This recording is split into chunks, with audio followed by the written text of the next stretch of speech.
सर्वद्वारेषु देहेऽस्मिन् प्रकाश उपजायते ज्ञानम यदा तदा विद्या द्विविधम सत्यमित्युत। भगवान श्री कृष्ण ने कहा, सतोगुण की अभिव्यक्ति को तभी अनुभव किया जा सकता है जब शरीर के सारे द्वार ज्ञान के प्रकाश से प्रकाशित होते हैं। श्लोक पूर्ण। धन्यवाद। मिलते हैं।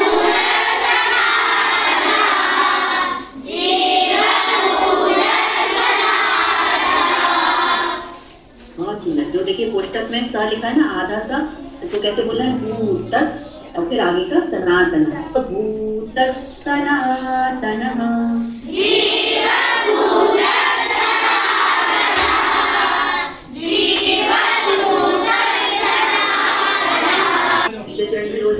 कैसे लिखा हुआ है? बड़ा बड़ा है ना, बड़ा सा शब्द है, उसको तोड़ लेंगे। मन शब्द आपके मनःषष्ठानीन्द्रियाणि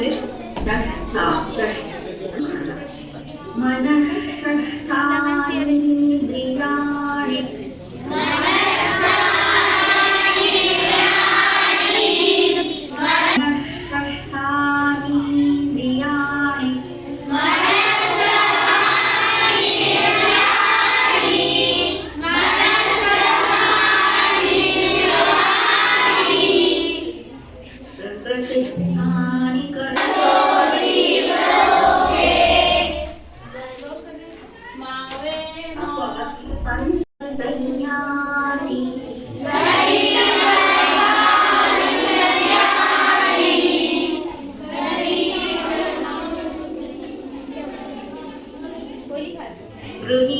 गृहीत्वैतानि संयाति।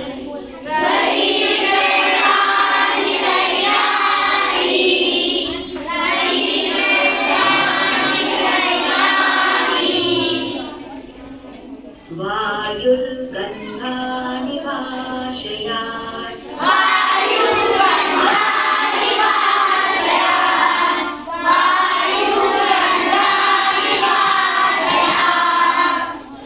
बहुत सुंदर, बहुत ही सुंदर। चलिए अगला श्लोक, आज का तीसरा श्लोक सीखेंगे, श्लोक क्रमांक 9। अब देखने में भी उसको ऐसे नहीं समझना है कि इतना बड़ा अंदर है ना, आराम से आप पढ़ेंगे। अभी चरण गाएंगे। श्रोत्रं चक्षुस्पर्शनं च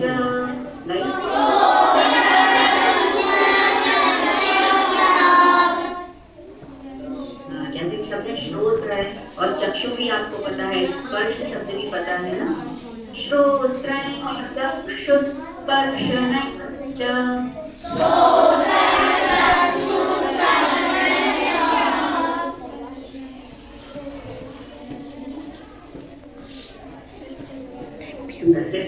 जब भगवान ने उपदेश करना आरंभ किया तो भगवान अर्जुन से कहते हैं कि तुझे डरने का कोई कारण नहीं, क्योंकि तेरा धर्म क्षत्रिय का धर्म है और इसलिए तुझे युद्ध करना चाहिए।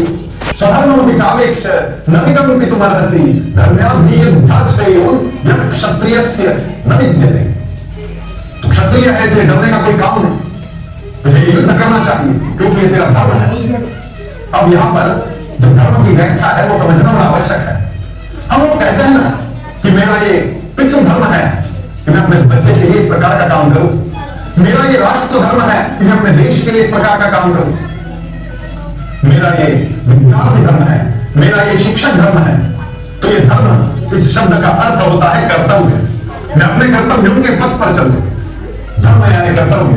ये बात जब हम समझ लेते हैं तब हम लोगों को ये भी समझना चाहिए कि भगवद गीता कर्तव्यों का पथ दिखाती है। और फिर अर्जुन के मन में जो युद्ध चल रहा था वो तो बड़ा धर्म युद्ध था, और इसलिए तो महाभारत के इस युद्ध को धर्म युद्ध कहा गया। क्या धर्म था?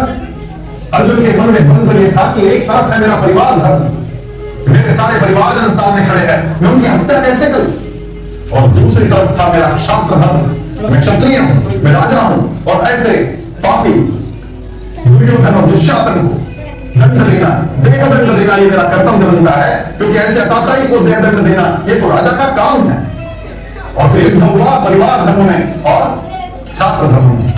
जब इस प्रकार का युद्ध हमारे मन में आ जाता है कभी कि मैं कौन से धर्म का निर्वाह करूं, तब भगवद गीता एक इलाज देती है कि छोटा धर्म कौन सा है और बड़ा धर्म कौन सा है, इसका विवेक जगाओ। उस समय अर्जुन का छोटा धर्म परिवार धर्म था और बड़ा धर्म उसका छात्र धर्म था। और इसलिए भगवान बार बार उसको कहते रहे कि तुझे अपने धर्म का निर्माण करना चाहिए। छात्र धर्म का पालन करने इस प्रकार का जब द्वंद्व खड़ा होता है ना कि मैं क्या करूं, तब बड़ा धर्म कौन सा ये समझने के लिए संस्कृत में बड़ा सुंदर सुभाषित है। वो कहता है तो एकम पुलस्यात्, यदि कुल का भला हो तो मेरा व्यक्तिगत हित बाजू में रखना चाहिए। एकम पुलस्यात् ग्रामस्यात्, यदि गांव का हित हो तो मेरे परिवार का हित मुझे बाजू में रखना चाहिए। यदि जनपदस्यात्, देश का हित हो तो मेरे गांव का हित मुझे बाजू में रखना चाहिए। आत्मार्थे पृथ्वी त्यजेत्, बड़ा धर्म कौन सा ये समझना आवश्यक है। यदि मेरा ही पुत्र मेरी कक्षा में पढ़ता है और वहां पर मेरा पुत्र धर्म या मेरा पिता का धर्म और मेरा शिक्षक का धर्म इसमें द्वंद्व आ जाए तो मैं अपने ही बच्चे को ज्यादा मार्क्स नहीं दे सकता, क्योंकि मैं जानता हूं कि यहाँ पे मेरा शिक्षक धर्म बड़ा है। घर जाऊं तो वो मेरा पुत्र, लेकिन कक्षा में वो मेरा छात्र ही बना रहेगा। कभी कभी द्वंद्व हो जाता है, मां की सुन या पत्नी की सुन, तो पुत्र धर्म और पति धर्म के बीच में द्वंद्व हो जाएगा। ऐसे समय में बड़ा धर्म कौन सा ये समझने का विवेक हमें होना चाहिए। कभी कभी ये भी द्वंद्व हो जाता है कि राष्ट्र धर्म और कार्यकर्ता के रूप में मैं जिस पॉलिटिकल पार्टी से जुड़ा हुआ हूं उस पार्टी का धर्म द्वंद्व हो जाता है। तो राष्ट्र धर्म बड़ा होता है, इसका भान गीता जगाती है और धर्म का उपदेश करती है। धर्म का उद्देश्य, इसका सीधा मतलब है कि हम लोगों को अपना बड़ा धर्म कौन सा है ये समझने की आवश्यकता है।